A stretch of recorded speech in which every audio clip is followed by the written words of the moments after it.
In the upcoming videos, you will witness a disinformation campaign by various YouTubers, mostly white, some African, to discredit any accomplishments made by any black people on and off the African continent. What's most disturbing is there's no mention of the indigenous people, the sovereign people of the region. There's no mention of their rich culture. There's no mention of their rich backgrounds.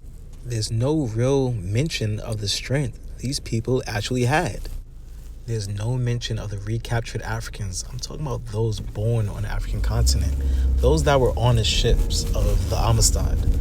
Sing Bay Joseph, plenty of them. Actually, they outnumbered the black Americans that were on the ships with them. Those were the ones that were repatriating back to the African continent.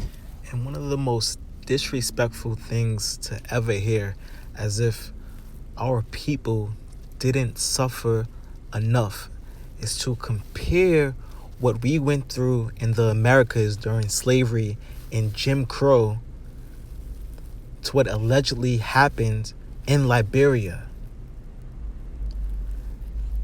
The disrespect, the blatant disrespect. These have to be the most racist allegations that I've ever witnessed on social media. And it's a disrespect to the Liberian people and the black people in the diaspora.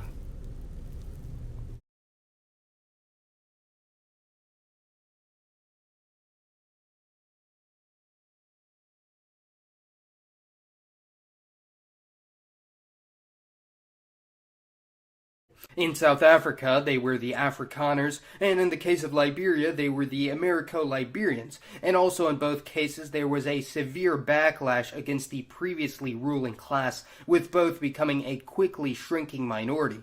Liberia was considered a strong American. Now, since the Republic's foundation, the country had been ruled by members of the colonizing Americo-Liberian or Congo class, and the indigenous inhabitants of the land were growing more and more frustrated. The U.S. is still the largest provider of investment and foreign aid, and they still take cultural and diplomatic cues from their stepdad. Overall, the two have a weird but somewhat functional relationship. In conclusion, nowhere else in the world do you find an African nation colonized by African Americans. It's just only in Liberia. Interesting, eh? Stay tuned. Liberian locals, the ones who had come from the United States, that started to take power and actually be the leaders of the country. They actually started to enact slavery of their own in their society, just like they had seen in the United States. All power was concentrated in the hand of the African American settlers and their descendants, who became known as the Americo-Liberians. In 1931, an international commission revealed that several prominent Americo-Liberians had slaves. The Americo-Liberians constituted less than 2. Natives would take their kids and send them off to live with Americo-Liberians. They wanted the children to have education, so they will send them off, and so they can be able to read and write, speak English, and get their education. But also, they were treating the natives like very similar to how they were treated in the U.S.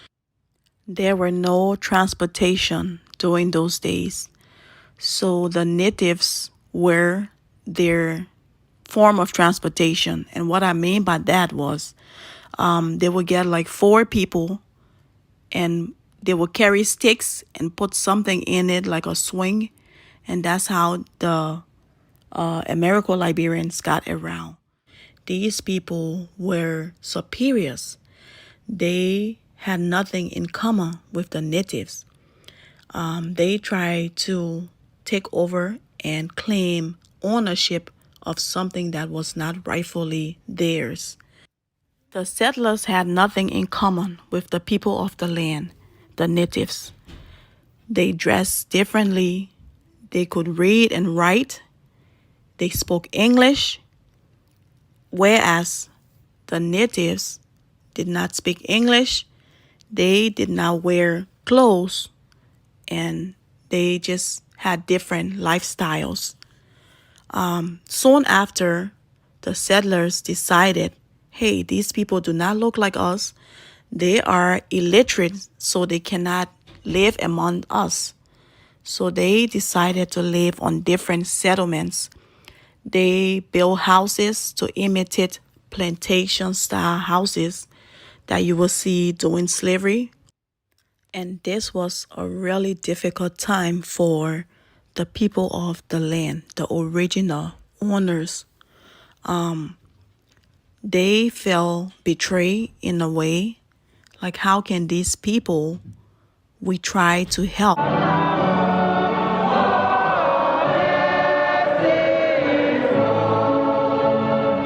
That implies a certain attitude towards the place and the people that you're colonizing, and they came with that attitude, and as a result they rendered the indigenous inhabitants of that area as second-class entities.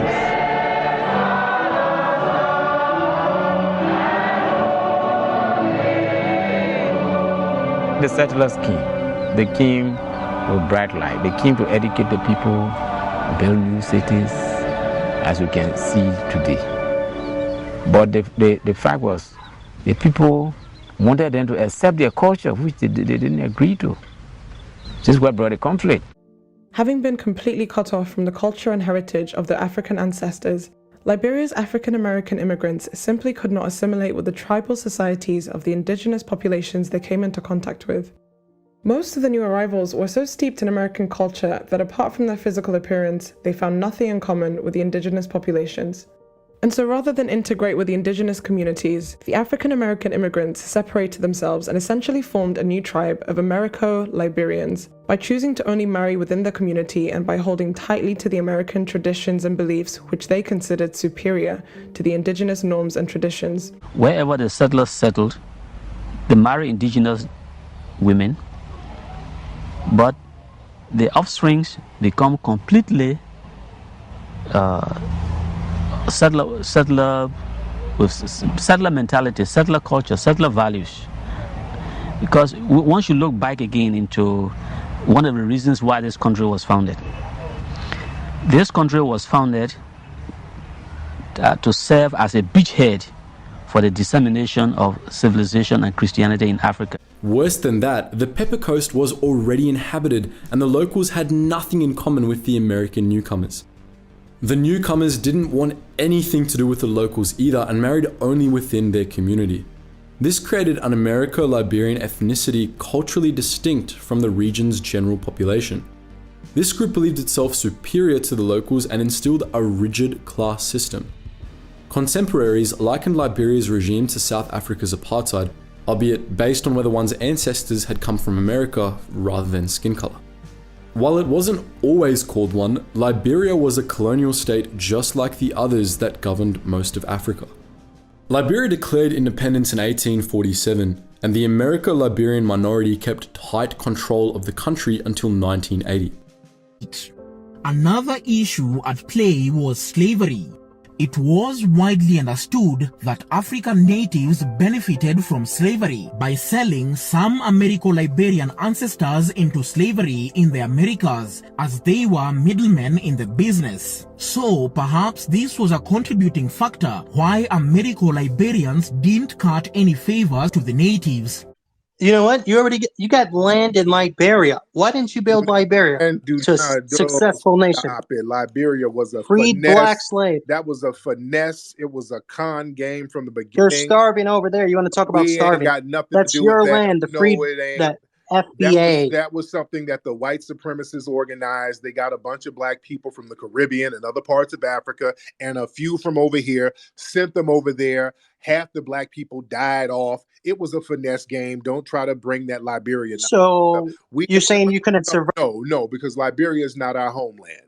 Taking a few free black people and shipping them off somewhere in a foreign land where everything is already in chaos and there's havoc and it's a culture that we're not a part of. Yeah, there's going to be some trials and tribulations and turmoil. That has nothing to do with us as foundational black Americans, sir. So stop it. And by the way, it was foundational black Americans when they got to Liberia. They helped to stop the slave trade over there because they were doing some janky stuff there too.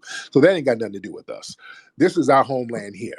Right here, the United States of I America. thought they enslaved the locals. Stop it. The United States government is our homeland, sir. This is our homeland, the United States, this land. This is my land. I built it. My family built it. We are the culture of this land, and we're going to stay and get the justice claim that we deserve.